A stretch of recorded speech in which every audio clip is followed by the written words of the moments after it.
Okay, the purpose of this recording is to outline my methods. Well, not outline, but to kind of show my methods in action when it comes to characterizing some new planets. Right now, I'm writing the aspect book, and I am describing the Imum Coeli and the Descendant.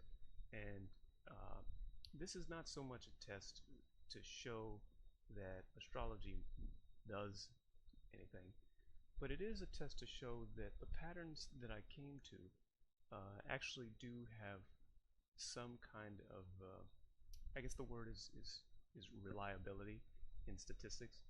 You have validity, whether the thing measures what it's supposed to measure, and reliability, whether any kind of measure that happens is consistent. I already have interpretations for all of these planets. These are the same things that I've been using in full spectrum astrology and Hayden's book of Synastry. So Uranus Juno has a pattern, Uranus Hera has a pattern that I observed, Uranus Eros has a pattern that I observed. And one good question that somebody might have is, how do we know that those patterns are actually there? How do we know that it's not just you and your own idiosyncratic interpretation of junk? So for example, I just did Neptune Imum Coeli. Forget that it says Midheaven. I've done some adjustments in here. But Neptune Midheaven had a particular interpretation. And let's see what this was. Enigmatic reputation. So that's when this was the Midheaven. Then I went back and I did some formula changes such that anytime it says Midheaven, it's actually the Imum Coeli, and that's the point exactly opposite, 180 degrees away from the Midheaven. There will be a correlation because there is a one-to-one mathematical relationship between every location that is on the Imum Coeli and every location that is the Midheaven. Wherever your Midheaven falls in your chart, the Imum Coeli will be exactly opposite that. So if you had patterns among the Midheaven pairs with planets between the Neptune and Midheaven together, then this gives you a cluster with meaning. The twos give you a cluster with meaning, and it's my job to determine what these clusters are describing as a trait. Now what I've noticed, and this is what I wanted to record, is that if you describe Neptune Midheaven's pattern, and then later on you go back in and you change the Midheaven to the Imum Coeli and you describe that pattern, you're going to get a similar conclusion. Now look, I know that doesn't mean that there are any astrological patterns there, but what it does mean is that there's something about my testing that is not completely based on a whim.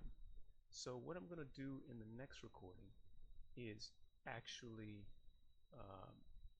just in silence go through and characterize Pluto Descendant and Pluto Imum Coeli, and I'm going to type their descriptions over here, and then I'm going to look at what the pattern was over here and see if there is a complementary relationship. The antiplanets basically give you the thing that is complementary to the regular planet. So if you have something like, I don't know, Uranus as social talk, then the anti-Uranus would be the talked about object. If you have something like Neptune being the vibe in a room, then the anti-Neptune would be something like your instrument for putting that vibe there, your behavior for putting that vibe there. If you have the Ascendant, which is your approach to things, then the Descendant will be your behavior as you approach those things. It's actually how you receive the situation, but it's also behavior you put out as you go to those situations. It's both. Midheaven is your reputation. The Imum Coeli is the thing that you put out in order to establish your reputation. So there should be complementary interpretations for all these relationships. Remember, the Ascendant, when it says Ascendant here, is actually talking about the Descendant in these cases. And the only reason I don't change it is because this Excel table is actually quite complicated, and I don't want to go in just willy-nilly changing titles on things when there are thousands and thousands of places in here where that same title would need to be changed. So, okay, in the next recording, I'm going to go ahead and characterize Pluto Descendant and Pluto Imum Coeli, and then we'll see whether there's a complementary relationship between them. But I have to do it in silence because this is one of those things where people try to test astrology. They're like, well, if you're so good at astrology, then why don't you just, prove this, predict this? Even if you had a good tool for proving things or predicting things in astrology, the idea that you're now under pressure to predict actually does mess you up. Like, really.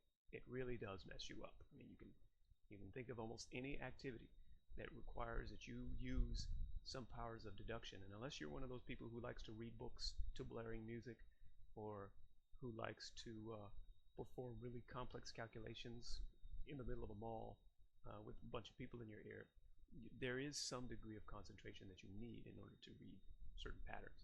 So rather than talking to you about what I'm doing, you're just going to see the mouse move around. It may be a little bit boring, but it's pretty challenging to try to read these patterns and do other things.